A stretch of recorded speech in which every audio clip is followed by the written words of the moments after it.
Hey folks, Jim Thomas here, Fitness Management and Consulting, and welcome to the channel today. I appreciate you being here, and certainly welcome back to all of our existing subscribers.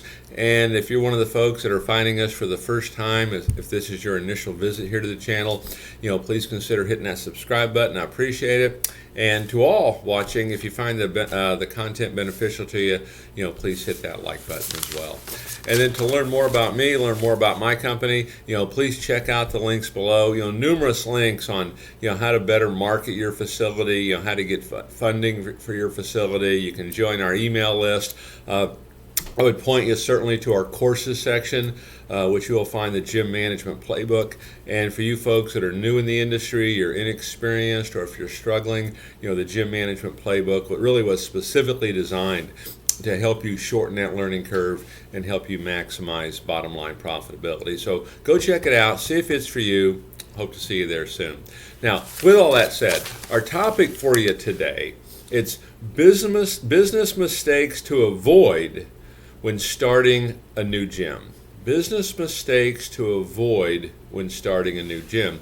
And so certainly, if you're you're considering, hey, you're going to start a new facility, or you just did, and I would even say, even if you've had one for a while, certainly if you've bought one, you would qualify, but even if you've had one for a while, take a look at these. I'm going to give you 8 things to think about that we want to make sure that we do, and they're kind of common mistakes that I see that can cause the business to stall out a little bit. So number 1 on our list is not doing a business plan.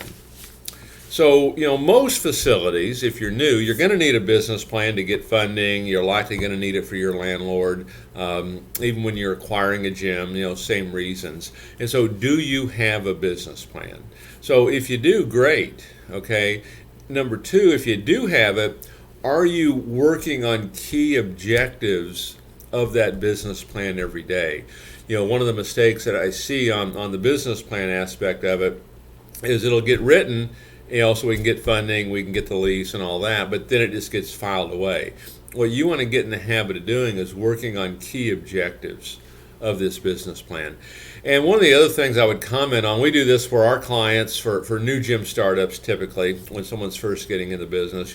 We work on these business plans in a collaborative basis, because what my focus is I want to help give that new owner really a high-level education on the fitness industry. I want you to really understand it, not just, hey, read it and here's what we're going to do, and not necessarily knowing why or how to pivot. We want to have a full understanding of the fitness industry. So if you don't have a business plan, my suggestion is get one, okay, and then work on the key strategies of that business plan, key objectives of that business plan every single day. Number 2, business mistakes to avoid, ignoring the competition. Too often we think, oh, well, we don't have competition, okay? Or we do the exact opposite. We try to do what they're doing, okay? But don't ignore the competition, okay? And what you want to do here is, shop your competition. What do they do well? What do they not do well? Because what you're looking to do is, what can you bring to the marketplace that nobody else is doing? What can you bring that nobody else is doing? What you're ultimately looking for here is you're looking for differentiation. You want something that sets you apart, because if you have true differentiation in your marketplace, manner of speaking, you're going to eliminate your competition. So know your competition, know what they do well, know what they don't, and how can you fill the gaps? What can you bring to the marketplace that's currently not being done? Number 3, not taking into account your own strengths and weaknesses. Not taking into account your own strengths and weaknesses. And I can only speak from the clubs that I talk to, and by and large, if I were to identify the biggest strength, or maybe biggest weakness perhaps, is probably the one we talk about the most, but the biggest weakness, it's really a failure to properly understand and implement sales and marketing. That's the big one that I see. But make sure when we're going into this, we know what our strengths are. Hey, here's where I'm really good. Hey, I can deliver a great workout. I can provide a great experience. I can provide a sense of community. Maybe my weakness is sales and marketing. Make sure you're clear on it so you can address it, because ultimately what you're trying to do here as you're building this organization is you want to surround yourself with people that are better than you at what you're asking them to do. So if indeed sales and marketing is a weakness, let's surround yourself with folks that are better at it than what you might be. Okay, don't be playing toward your weaknesses on something that's so crucial as sales and marketing. Number 4, not understanding what you're actually selling. Big mistake. Not understanding what you're actually selling. And too many folks, salespeople, new owners, management, we think we're selling this great facility, okay, and great square footage and great classes and great equipment and childcare and trainers. But what you're selling really is you're solving problems for people. You're providing solutions for them. When you start selling the great facility, you start leasing space to them. And it becomes a commodity. And unless you're the lowest price in town, and even then it doesn't work, unless you're the lowest price in town, they may not consider you.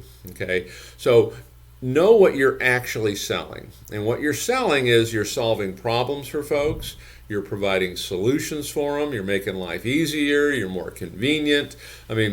Solving problems, providing solutions.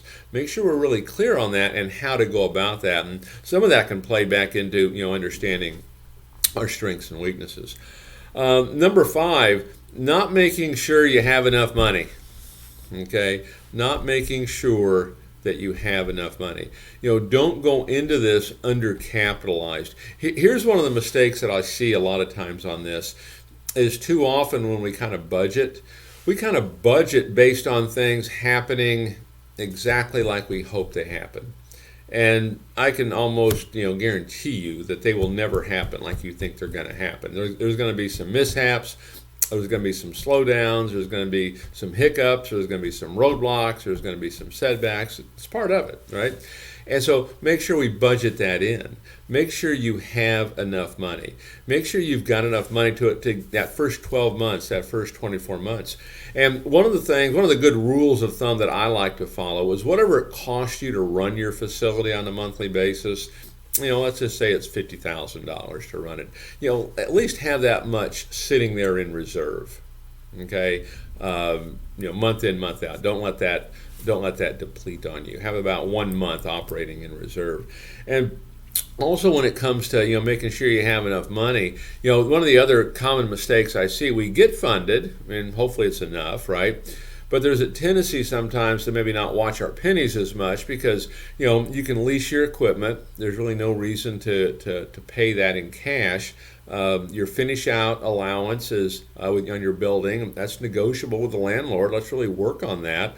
And then your ramp up to profitability. Good pre-sales. If you get 90 days abated rent to kick things off when you first get in the gym, these can go a long ways toward being able to save your money, grow this thing to the point that the business is going to pay for itself. So not making sure you have enough money. Number 6, not investing in marketing. Okay, we talk about this frequently. The biggest challenge that every independent owner has, not just the fitness industry, you could name this across the board. The biggest challenge every fitness operation has is the issue that nobody knows who you are, and those that do, they don't have you at top of mind. I can't tell you how many operations I walk into and they're talking about they're not getting traffic flow, they're not getting inquiries, things aren't happening. Well, what are you doing for marketing? Well, we're here, okay? And you've got to market, you've got to promote. What the goal needs to be is everybody in your marketplace needs to know who you are. That needs to be the goal. Okay, and so you have to invest in marketing, and this can be. I like to utilize like a field marketing rep whose sole responsibility, the only thing they get up for every morning to do, is to make sure we're driving traffic, inside your gym. I'm going to have, if people are ready to buy, they're going to Google me, they're going to find me, page 1 on Google. Hey, here we are, we're ready to go, we can help you. Okay, but you want to get a marketing strategy together with the intent that we want to be known by everybody in our business marketplace. So if it's a 3-mile radius around where your club is or whatever it might be, we want everybody to know who we are. Everywhere they turn, they see you. That's what you're trying to accomplish there. Okay. Number 7, not bothering with any online marketing. Okay. And so online marketing, you can look at this a few different ways. The thing that I would suggest, Google ads, pay-per-click. Okay, this is how you get on page 1. When people are ready to buy, what do? They go to Google. I would for sure be on there. Okay, I would be using all my local site directories. There's about 50 of them, okay, that are free. That's going to help you show up in local search. I'm going to be blogging. I'm going to be doing podcasts. I'm going to position myself as a thought leader in the local community on fitness, on how to get the best results. So make sure we're utilizing online marketing. Online marketing, it's not like, hey, yeah, I made a post today on social media. It's much more than that. Okay. And then number 8, and our last tip here of business mistakes, is trying to do everything yourself. Don't. You can't. It's impossible. Okay. You want to automate. You want to delegate. If somebody else can do it, delegate it to them. Okay. Surround yourself with people who are better than you are at what you're asking them to do. In so many cases, this is going to be sales and marketing. That doesn't mean it has to be, but in so many cases it is. And certainly, if you're a trainer, you can't train everybody. You're going to need other trainers. So this is where your staff comes into play. And at the end of the day, your staff and your people, ultimately this becomes the brand, of your operation. So take a look at these. It's 8 business mistakes to avoid when starting a new gym. Okay, but also this can apply if you've already gotten started. It can apply if you're acquiring one, if you're deep into something. Review this. Are you making these mistakes right now as an operator? And if you're getting ready to get started, let's address these so they don't become problems later on.